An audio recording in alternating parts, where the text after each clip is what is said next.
Hey, I'm Amanda from Trifecta Fitness. We're proud to be Clarksville's new Get Fit headquarters. Trifecta Fitness is a state-of-the-art spin and strength training studio. Our spin studio is truly one of a kind in this area, complete with 20 state-of-the-art live fitness bikes and an incredible sound system. Our strength training is done in small groups of 6 or fewer, and all of our strength and spin classes are scalable for every level of experience. Come see us in the heart of Clarksville, just behind MAPCO at the corner of Old Trenton Road and Wilma Rudolph Boulevard. Call us for more info at 931-542-6265 or download our Trifecta Fitness app for a full list of upcoming classes.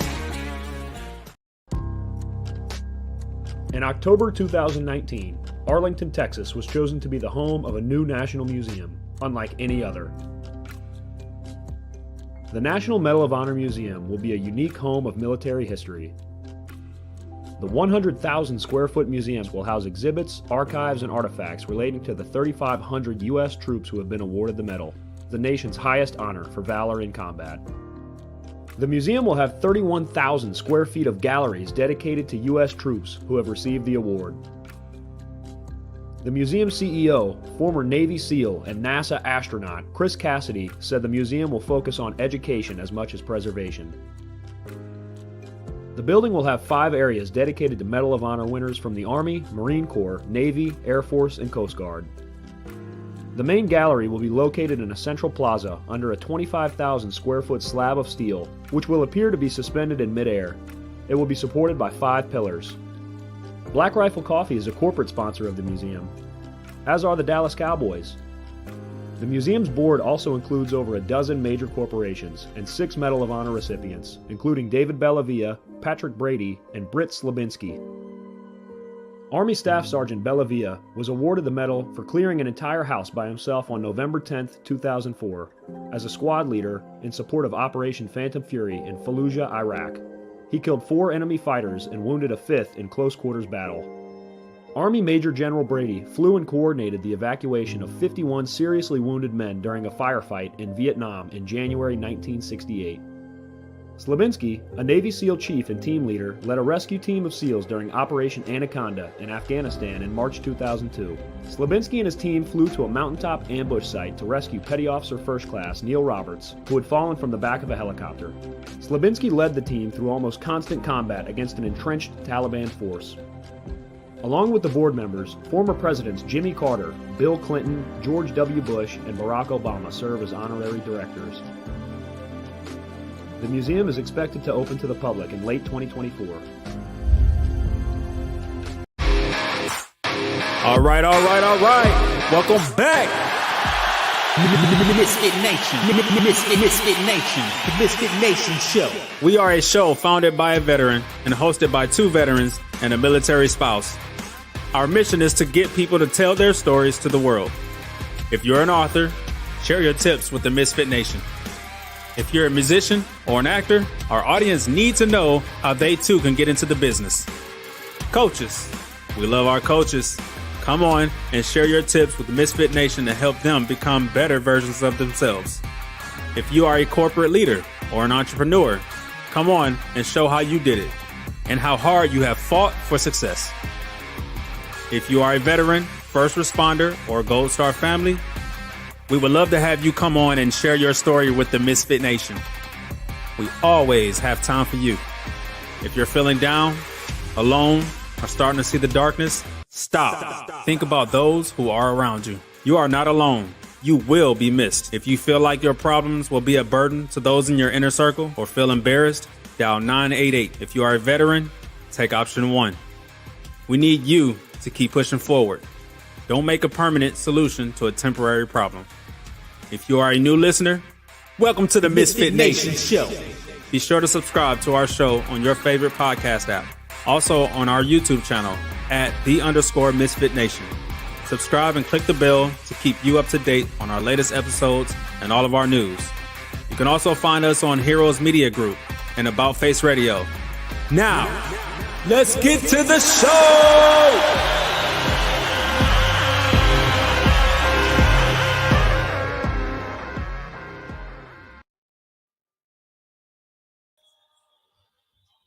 All right. Welcome to our Sunday after dinner show. It's the start of our Memorial Week shows.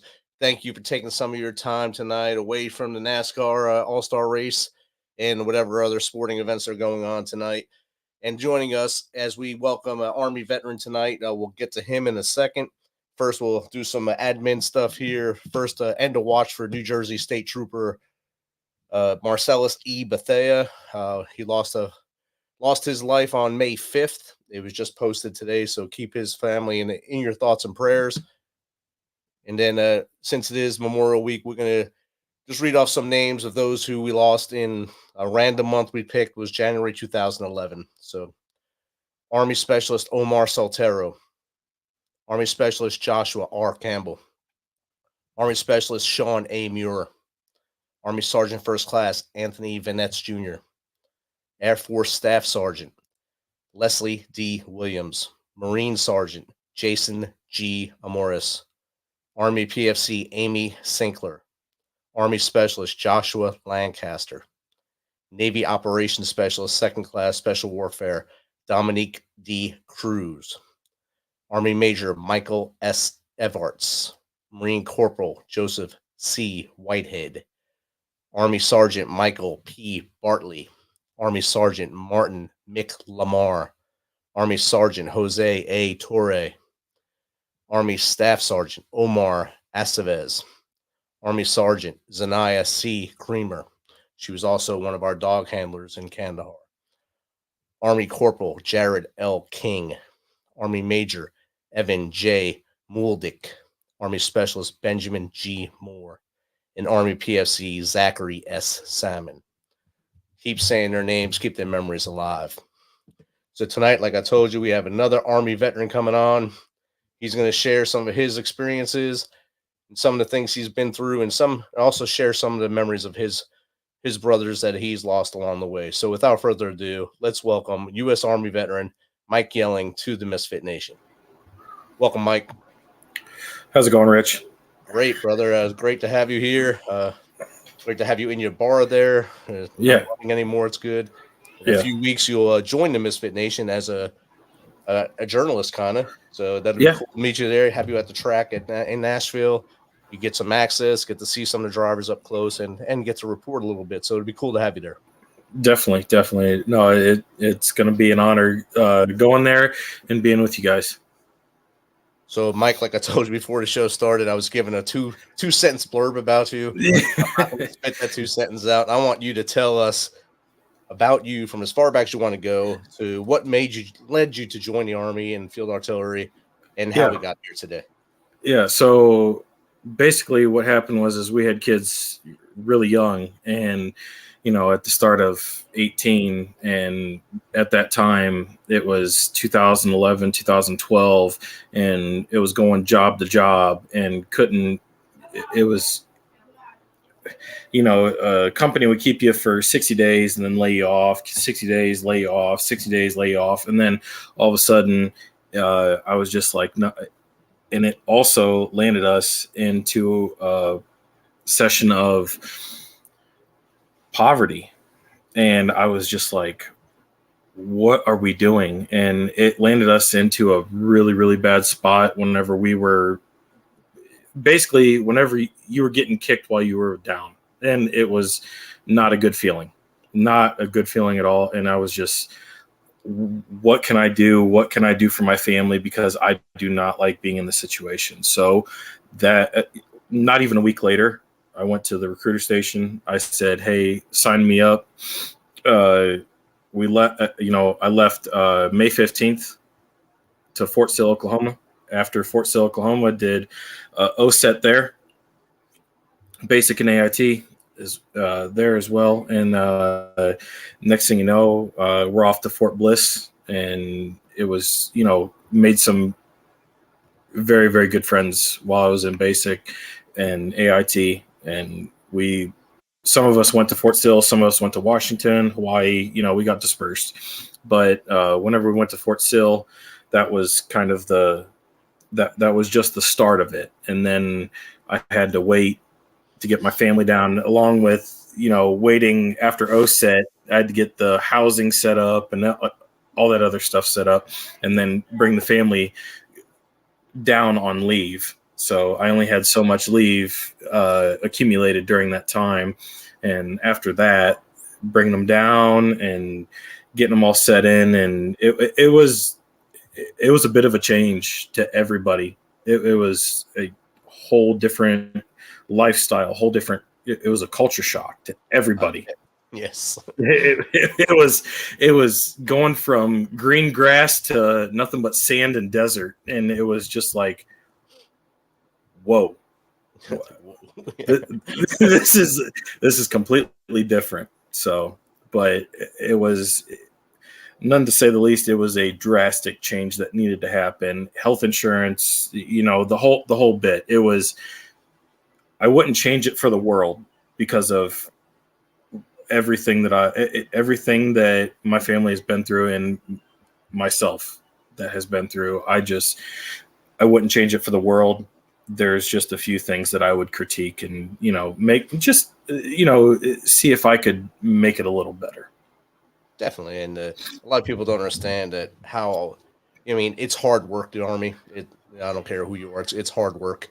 You do the job, you come in, and most of us are young when we come in, and I treated it like it was a game I was playing Army for 22 years. And when I got out and I was retiring, the general said, "What are you going to do next?" I said, "I guess I got to get a grown-up job. I've been a kid for 22 years. Now I got to get a grown-up job." But on the backside of that, like in your case, coming out of that near poverty or in poverty to now providing for your family. Now you have that stable income. You have the benefits. You have the health care benefits, dental benefits. You get to the big PX. You do all that stuff, and you get to travel to beautiful desert places. Yeah. Yeah, no, it's definitely one of the life-changing events that I don't ever regret doing.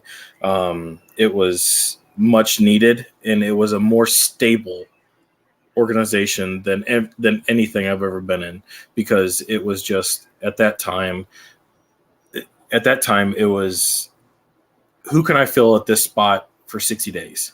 And not provide health insurance, not provide, anything. It was just a paycheck for 60 days. And then you go to the next employer and it's just like, oh, this guy is just a job hopper. Yep. So they say. And it's just, you couldn't make a resume out of it. So I started making my resume whenever I was in the service. Sometimes that's the best place to make it. Now you're growing it with not only you're serving your country, but you're building a lot of technical skills and soft skills too, leadership. You're learning how to organize your day and all that stuff along the way. And like you said, you're networking because you've made great friends from one station unit training through your first duty station and beyond. And you probably still talk to them now. Yeah. There's one guy I almost talk to on a daily basis, Justin Smith. One of the first person I got to the unit with, they were deployed in Kandahar, Afghanistan. And I was on Rear D at the time. But Justin was one of the people that actually lended a hand out after getting to the unit and being on Rear D and everybody coming back from deployment and being like, all these young privates and they don't know anything and they haven't seen anything and you haven't earned your stripes and all this other, just taking the licks while you're in. And it's just like, okay, it happens. I know, but Justin landed a handout and brought me in under his wing. And he was, I am forever grateful for that guy to this day.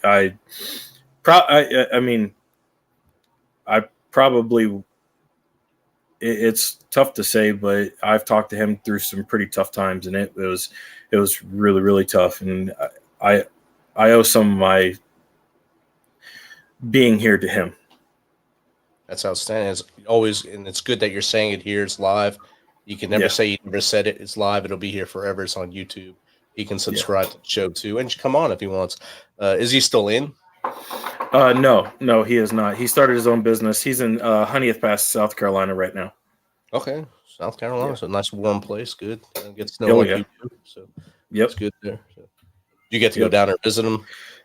I have not visited him. He actually, not too long ago, a couple months ago, he actually brought one of his dogs. Actually had puppies, and I haven't seen him in over 10 years. And one of his friends was riding for PBR up here in Dayton, and he actually brought the dog up from South Carolina and dropped him off, and it was just kind of like a meet and greet in a sense again. And it was just, it was actually really cool to see him again. And it's like you never stop being with each other. That's the military bond too. You can be away from someone for 10, 15 years, and you meet up with each other. You're drinking beers and talking like you're still in the barracks or still on the line doing something on the gun. So, and yeah, that's how it's going to be for the rest of your life. Yeah, no, it's never changed. And he calls me every so often. I see it in my phone ring or whichever, and it's Justin calling me, and he's like, "Hey, MFer, what are you doing?" And I'm just like, "I'm going to work, man. What's going on?" And the next thing, and I don't know. It was just a bond that me, my wife, his wife, we all just clicked together, and it was an unbreakable bond that we'll have together forever. And was that the new puppy you guys got too? Yeah, Murphy. Yeah, Murphy. You got Merle and Murphy now, so yeah. Yep. He's a German Shorthair Pointer and Great Pyrenees mix. So he's a good dog. It's gonna be a small dog, yeah. Yeah, I know, right? Their two dogs combined is probably a bag of food a week, so that's outstanding. Yeah, roughly.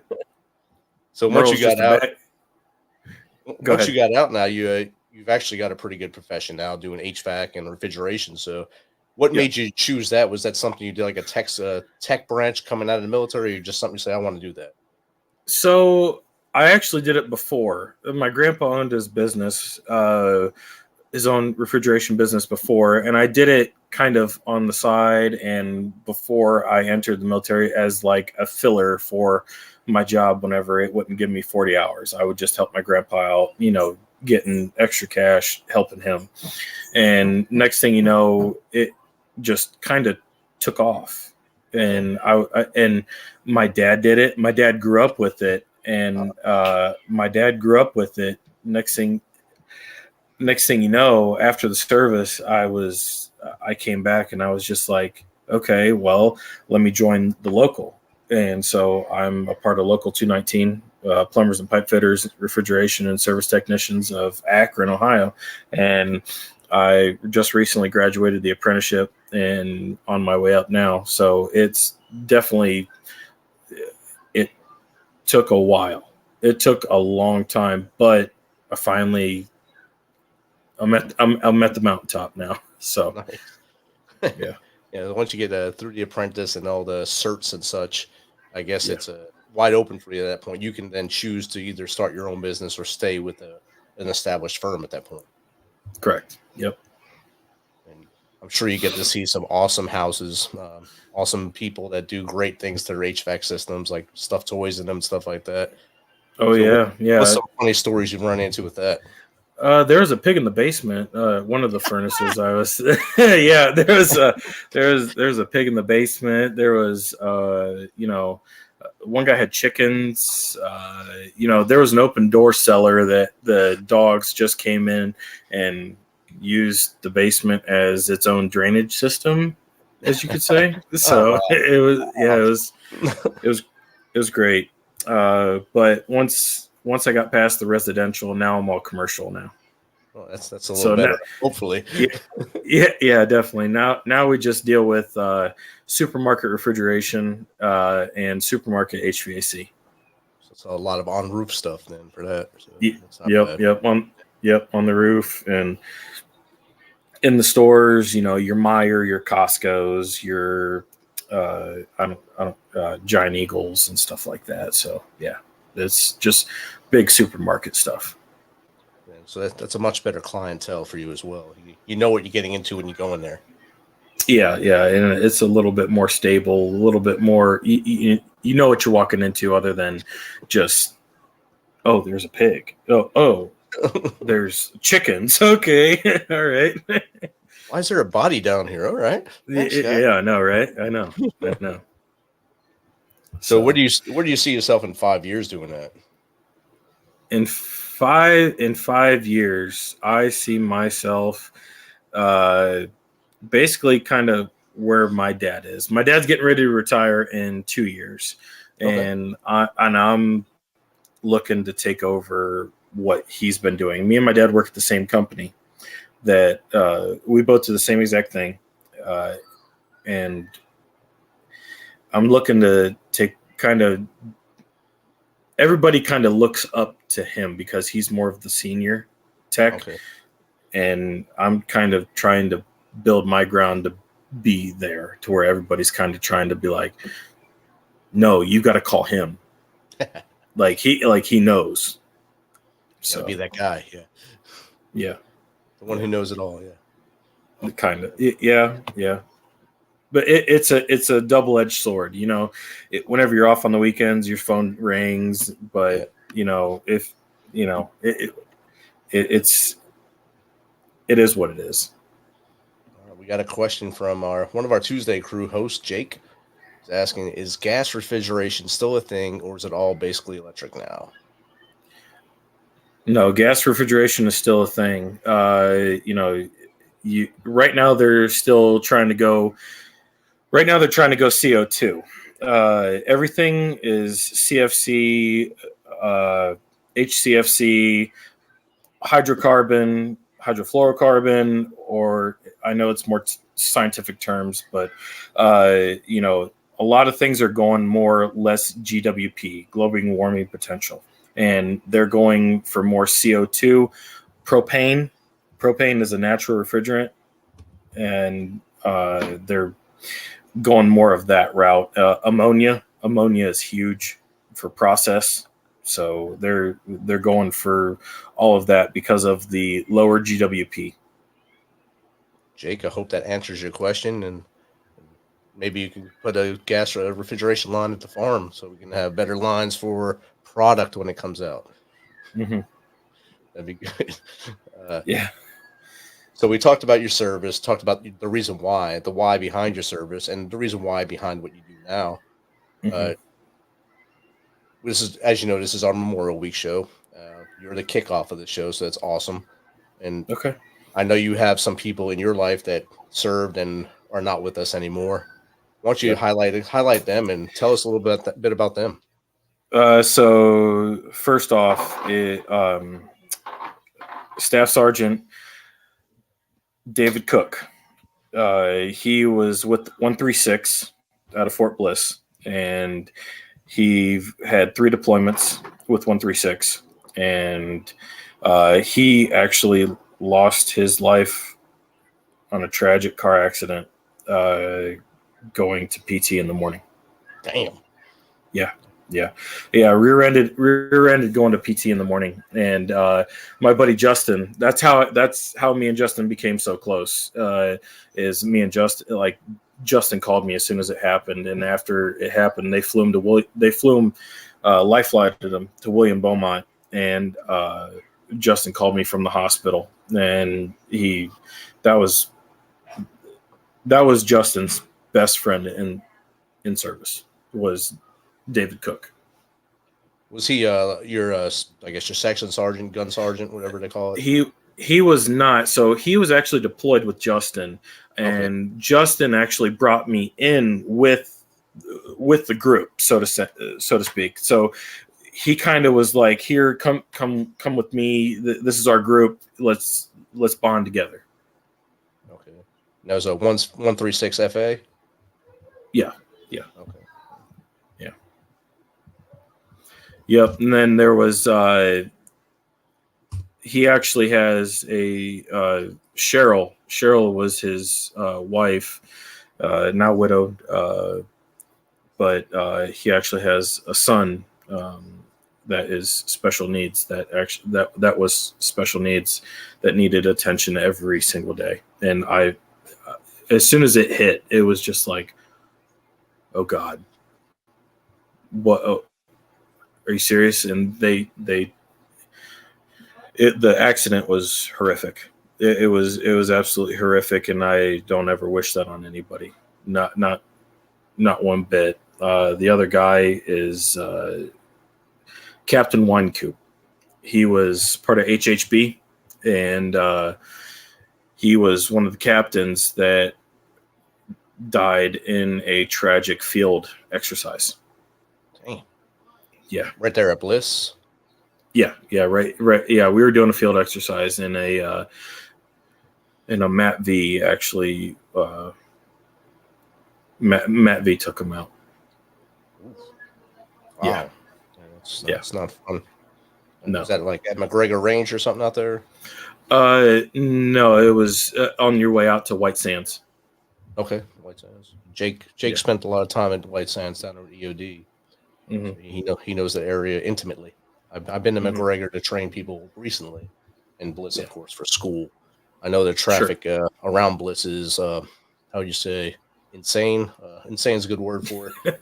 Every road is just congested, so I can see a horrific accident happening there at any time on those roads if you're not paying it. If one person's not paying attention, it's over. Yeah. No, it was actually during at night, and he actually got life flighted and passed away at the hospital. But it was pretty bad to say the least. Yeah.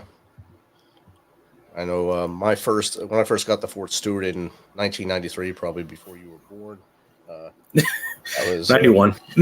All right, so you're alive at least. Good. This is right. I signed into my unit, and this is right when Black Hawk Down happened. So what they were doing was they were trying to push everyone through rapid deployment at the time. They sent us to a shoot house, and we're going in, and two best friends were in the stack in front of me, the group in front of me. They're best friends, 1 and 2 guy. One guy went straight like he was to the left like he was supposed to. This 2 guy went left 2 and shot him and killed him. He bled out because we were so far away from any evac. He bled out right there. That was my first sign of death in the military. 2 days on active duty. I got to see that. So it's been happening forever in training accidents, of course. And I used to tell my soldiers that part of our brief going to training was someone will die out here. It's part of your safety brief. Someone will die. And then in 2003 or 4, they stopped saying that in training because you were going to war to die at this point. So you weren't expected for that to happen here. So it's tragic no matter which way you go. But when it's unexpected, like for the captain getting hit by the M-ATV, which is not a small vehicle for those listening. If you've never seen one, look it up. It's made by Oshkosh. It's a big-ass vehicle, and it sucks. And it can hurt very badly, and obviously it did. Yeah. No, he actually got run over by the tire. He actually got ran over. So it was not good. Was that at night as well, or was that a daytime? Yeah, that was a nighttime. That was a nighttime exercise. It's never good, no matter what, if it was day or night. But night, you see a lot more of that at night than you do during the day. Yeah, no, and they were all miles geared up, everything, getting all the training and everything, and then trying to get sleep and everything, and then next thing you know, then orders came down. Everybody sleep in the truck. Okay, why does everybody sleep in the truck now? And next thing you know is we found out why. Yeah, that's a big why too. It's a horrible why, a big why. Yeah. So it's like I said, it's not something you expect to happen, and I'm sure the families are not expecting to say goodbye to their loved ones for the last time. No, when they go to train, it's not a good time. No, not at all. Any other awesome stories of your military time? Any cool stories? We'll get off the low notes and get a little high note. Anything cool or fun that you got to do? Yeah, so we actually got to go to Fort Knox, Kentucky, to train the cadets. Actually, coming in, training the cadets. Coming in, and we actually got to stay in Fort Knox, Kentucky, and was training them, getting them ready to take commission, pretty much, to take over and take leadership. So did that. Other than that, it was just being with a bunch of great friends. Other than the LDAC is what they call it. It was just I never really got to I never got to deploy, even the call. Never got to go overseas. Never crossed the pond, and because I was in between the two journeys of whenever they were coming back, and then whenever they were getting ready to go. Whenever I was getting out, they were getting ready to go again. So that's kind of my story. So you're right in the middle, yeah. So you got to do all the training and no cool uniforms or no cool guy gear to go. No, unfortunately not. Where they went to Afghanistan the second time, or they were still in Iraq? I don't. Trying to think. I thought it was to Iraq for the second time, but Kandahar, Afghanistan was the first time, I believe. Yeah. What year were they in Kandahar? Was that 12, 13? 12, 13. Yep. Okay, so I was there. I was in Kandahar 10, 11, and then Kunar in 12. Okay. All right. Yeah. Kandahar was a fun place. Yeah, my sister actually got to go to. She's actually out of Travis Air Force Base. She's a loadmaster for the Air Force, and she actually got to go to Doha. Okay. Yeah, she had an Applebee's. That's good. Yeah. Chili's. I'm sorry, Chili's. Chili's. Yeah, they got all the fancy stuff over there. We don't get those things. Yeah. No, she's loading, and she's coming in telling me, she's like, I got to reload missiles and everything. And I'm just like, damn. And here I am. Yeah, I know. Right. I know. Yeah, I wish. At least you raised your hand and did it. There's a large population of our country that would not and will not ever raise their right hand. And they look down upon us who have. So thank you for what you've done and what you continue to do with my niece and I guess the grand niece and nephews. I guess it gets called grand. Yeah. Since I'm old now, so they're grand. Even though, no, thank you. 13th birthday to Riley there. So yep. So you're an old man now. You got a 13-year-old. Get that shotgun ready. Rocking chair. Yep. So make sure right on the front porch. Hell yeah, gotta have it. Yep. Definitely. So if you could talk to if you were asked to go to a high school, maybe your high school, to talk to up and come the seniors about to graduate, those who are on the fence what they're going to do with life, college, tech school, work, or army, or military, what advice would you give them? Be prepared for life-altering events. Nice. Be prepared for life-altering events, because anything can be thrown at you at any moment, and you need to be prepared for it. Because as it was for me, I had to put everything aside that I wanted to do, because it wasn't my life anymore, because I chose to have kids at a young age. Now it was not my time anymore. I had to provide for my family. Right. And that's a big life altering event. Yes. It is. And I, like I said, I wouldn't change anything whatsoever. But it was something that I had to do, and not everybody can join the military, but they can go into a trade school, they can go into an apprenticeship, they can go to something to get that. Like the trades are a dying breed right now. We are seeing it as I'm talking to you, there are less and less people going into the trades, trying to turn wrenches, making a good living, and trying to work from home, trying to live like a desk job, trying to live, a remote job. And it's not working. It's not paying the same as the trades would. Exactly. And I think the whole country is going through that right now. And everyone thinks if I can get this easy cush job where I can sit behind this computer at home and make like I know what I'm doing, I'll make ends meet and do things right. But I'll never leave these walls because I'm afraid to. Yeah. I mean, just the price I know. Okay. Just take it for instance. The price of eggs rose 100%, over 100% that I know of. And take that over the vast majority of the groceries that you buy from the store. Now you got to make more to bring home the same food. And it's just like, the math ain't mathing. I'm not a genius, but Right. it doesn't matter. It doesn't add up at all. And what they've done too, I don't know if you've noticed it up there, they'll do small incremental adding on to prices. So you don't really notice it at first. Like you said, it's gone up to 100% for eggs, milk, cheese, because it all comes from the dairy farms. And Jake is a small farmer. He can tell you that the prices they just keep increasing for the things he has to do to keep his stuff going as well. And he's just a small farmer. Large farmers, that's why they're going away, because families don't want to deal with it. Absolutely. Yeah. 100%.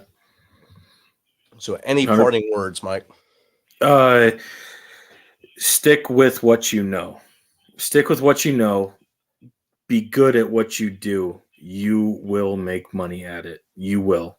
You will make money at it, and you will succeed. Just stay after it.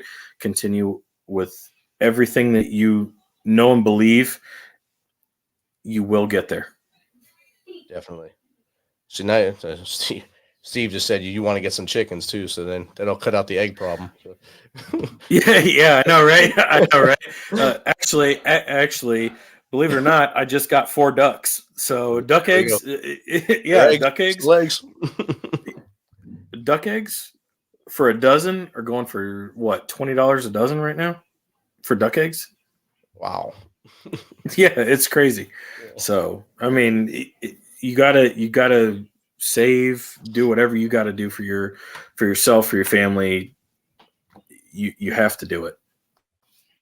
Outstanding. And Mike, I'll be with you, like I said, in about 5 weeks. So we'll be at the race. We'll be shacking up in an Airbnb, doing a lot of meetings at night, and then doing a race during the day, and interviewing, chatting, having a good time. So I look forward to seeing you there. Thank you for taking some of your time tonight to hang out with us, get back with your family, enjoy the birthday eve for Riley, and send her off to school tomorrow happy for her birthday day. Yes, sir. Will do. Thank you, Rich. I appreciate it. Awesome, brother. Have a good night. Yeah, you too. This message is from the U.S. Department of Veterans Affairs. Did you serve in the military? If so, you can obtain a free lifetime pass to more than 2,000 federal recreation sites. These sites are located across more than 400 million acres of public lands, including national parks, wildlife refuges, and forests. The lands host activities to fit any lifestyle: hiking, biking, fishing, camping, and much more. Gold Star families are also eligible for these free lifetime passes. Plus, they cover entrance fees for a driver and all passengers in a car, or up to 3 additional adults at sites that charge per person. Obtaining one is easy. Just go to the National Park Service website, nps.gov, or the National Park Service app.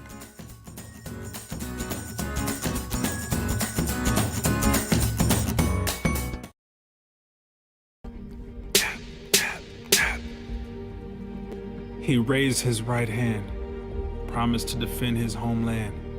Enemies foreign and unknown. When will he be home? Tap, tap, tap. The plane rises into the sky. Friends and family wave goodbye. Will we get to see him again? For now, we have to remember when. Tap, tap, tap. Weeks go by, and he's maturing fast. Gunshots and roadside blasts. Head is on a swivel, trying not to be next. Doing everything he can, risking his neck. Tap, tap, tap. One friend, 2 friends, and another one lost. He definitely knows the cost. A raid is coming, getting ready. Weapon is clean and he is steady. Tap, tap, tap. It's go time, patrol moves out. Some head west, he has no doubts. His thoughts are on the mission, no time for fantasy or wishing. Tap, tap, tap. 4-man stack at each door. Adrenaline pumps, time for war. Kick it in, shots ring out. A flash, a bang, and lights go out. Tap, tap, tap. His brothers do what they are trained for. Evacuate to a helicopter that flies north. They hope for a good outcome. Stay focused on the job to be done. Tap, tap, tap.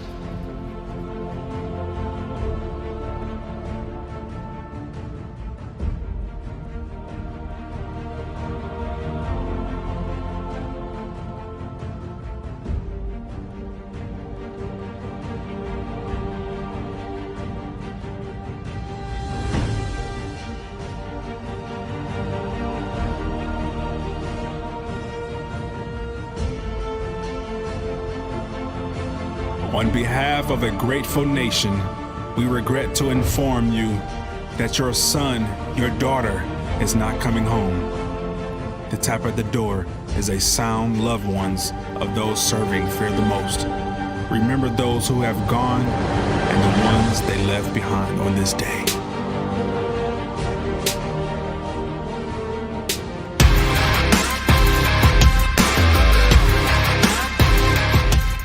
Thanks for checking us out and being a part of the Misfit Nation show.